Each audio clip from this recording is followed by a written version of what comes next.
What's up, everybody? It's Goose. I'm here on the back of Mary's property. Going to give y'all a little update on what I've done with this back fence. So I fixed it up a while back. I just haven't been back here to show y'all. And it's a little windy today. If it sounds bad, I apologize. I'm just going to speak up so when the wind comes through, y'all can hear me. It's kind of blowing now. Hopefully it ain't too bad. Sorry about that. I'm not going to show y'all a whole lot. I already made a video about this showing y'all what I've done. I basically just have 2 strands of hot wire ran on this back fence because this back fence, it is high tensile, but it is not hot. This is the neighbor's fence. I know it's not hot because it's attached directly to the T-post. If you wire it directly to metal, you can't make it hot. This is just keeps their cows in. They have quite a bit of land, and they have some 5 or 10 black Angus cows they run. So anyway, just 2 hot wires down it. Y'all can look at my last video about this fence if you want to know more details about it. I'm not going to get into talking about all this. Make my video real long, and I've already talked about it. The first change I made was I put a T-post up to put my Energizer on. That's kind of a big, heavy Energizer for a T-post. So I didn't want to leave it on his T-post. I don't want to knock his over. And also, when it was over here, I had to worry about the cows messing with it, and those aren't cheap, so I don't need the cows messing them up. So put it on a different T-post so I wouldn't mess his up, and so the cows wouldn't mess up my Energizer. I am low on alligator clips. I'm about to order some more from Premier One. I get all these from Premier One. They're awesome. They really come in handy. These alligator clips is what I prefer to hook the ground up and the hot wire, which I'm not going to show the front. It's too high up there. This is my grounding system. I've talked about grounding several times. People say you got to have 3 10-foot ground rods in the ground, and it really just depends on where you are. If you're in the desert, it's real dry, I'm sure you do need 3 10-foot ground rods. I'm here in Middle Tennessee. We get plenty of rain. As you can see, this post is basically in a puddle of water, and also this post is connected to this wire, which is connected to every other ground rod or T-post. So I could be wrong, but I'm pretty sure my grounding system, since they're connected by metal, is every one of these T-posts. So that's more than enough. But anyway, I'll do a little grounding system and I'll see if it works. And it depends, summertime this might not work. It might get too dry. A lot of times my ground rods get dry, I'll just water them, which this isn't a great grounding system. It's just what was here. If it starts to fail on me, I'll test this through the summer. If my voltage starts to drop, I'll put some real ground rods in the ground. And for as little wire as this is, I'll probably be able to get away with 1 3-foot ground rod, 2 max. It just depends on your area. Test it. You got to do a little experiment, or you can put 3 10-foot ground rods in the ground and probably never have to worry about it. So anyway, what I was saying is these, I'm running low on these. You can see my goats have chewed this up. And I just had the thought the other day, I really wish they would, instead of this black wire, they'd make it white, or I'd even more prefer if they made it white with black stripes on it like the hot wire. Then my goats would think this was hot wire and probably not chew on it. But that was a failure on my part by giving them access to this. It's something I'm going to improve. Okay, so I'm out of these. This, I had to wire it together, and that's my ground system. I didn't have another one, so I just took this. This is insulated stainless steel speaker wire. This is my hot wire, and I just ran it down, and I wrapped it around my hot wire real nice and tight. Alright, so I'm gonna move along, or this is gonna take forever. I'm already 5 minutes in. I haven't done anything or told you anything, made it anywhere. I've been in the same spot the whole time. I told you all about the water gap I was gonna do. It worked all right until it flooded. I made a video about how this property flooded several months back, and when it flooded, it knocked these over. It knocked that one over.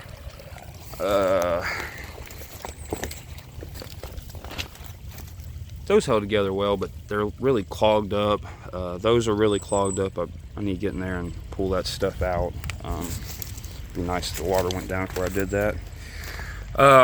This was the biggest failure in the water gap. I mean, it just swiped it out. That's the main flow right there. You can see the creek. It's going straight that way, and then it just kind of flows out.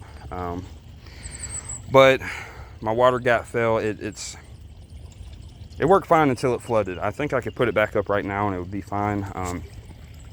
I am going to put it back up,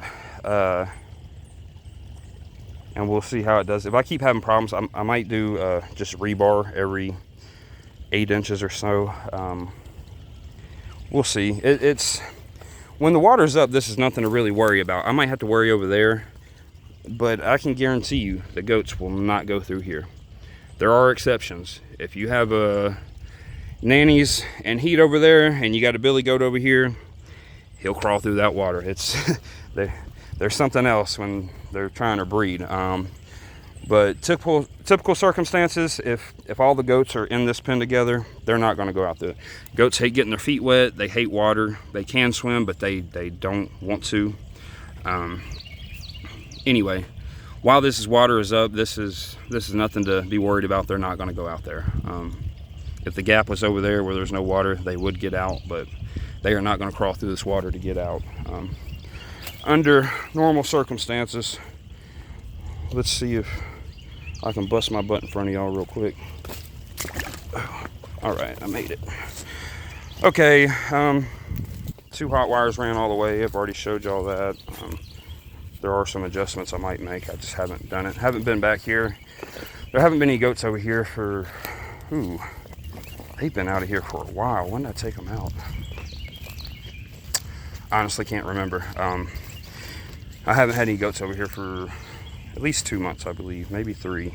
I'll have to look at my calendar to actually know. There's a lot of water that sits in this back field, which this is kind of downhill from back here, so it all kind of seeps this way and then it hits that creek and then it all goes that way. Try to keep my neighbor's house out of the video. He's over there working on his back porch. Good old guy. He probably wouldn't mind, but I'm a pretty private person. I don't want to get other people's business in my YouTube video. So here's the end. Like I said, I've showed all this, but I'm just kind of showing it again. I need to hurry up. This is my wire ended here. I took one of these alligator clips to clip to this fence. And this is what I haven't shown, and this is what I want to show y'all real quick. I have 5 strands hot wire here. You can see I got the power from here to the second wire. These bottom 4 wires are tied together, so they'll all be hot. As you can see, my top wire is not connected. Depending on your animals, in my position, this top wire does not need to be hot. If I had taller goats, maybe. But the thing is, they never touch that top one. In my experience, they never touch this top one. The wire they typically touch, it's always by accident, is this bottom wire. They'll eat the forage down, and then they'll stick their nose under here, and they'll be eaten, and then they'll get zapped, and they'll back off. But that's just my experience. The reason I didn't make that top one hot is because I know they're not going to touch it. And by not making it hot, it's a little less pull on my Energizer. This isn't a great Energizer. It's a good one for the money, especially since I got my neighbor bought it on sale and I bought it from him at a discounted price, so a lot less than they typically are. But that's another maybe 200 foot. That's just 200 foot of wire I got to take off, which you have to multiply. This hot wire has 6 stainless steel wires running through it and then 3 copper.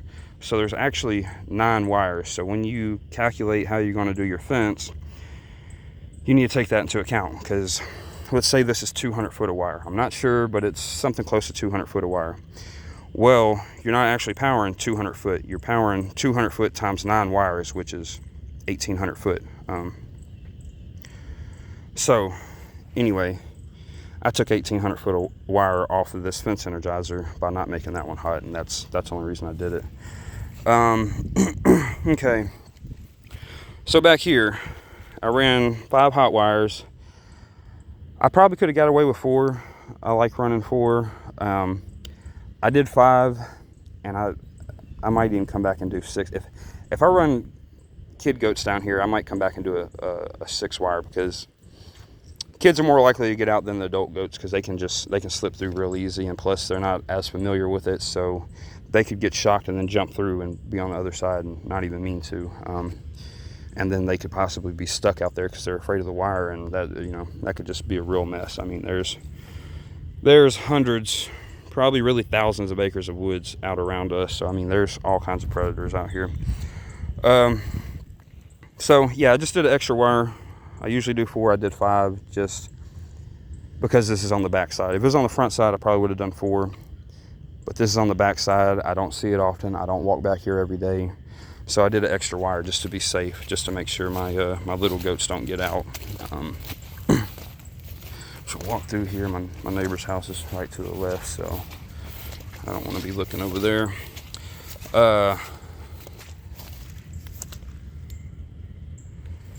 And I bought as few of them step-in posts as I could, and then I already had some T-posts, so that's why my posts are like this. Which my T-post, at the end, you want a T-post or some kind of a solid post. A wooden post would be even better because you're going to put tension on it.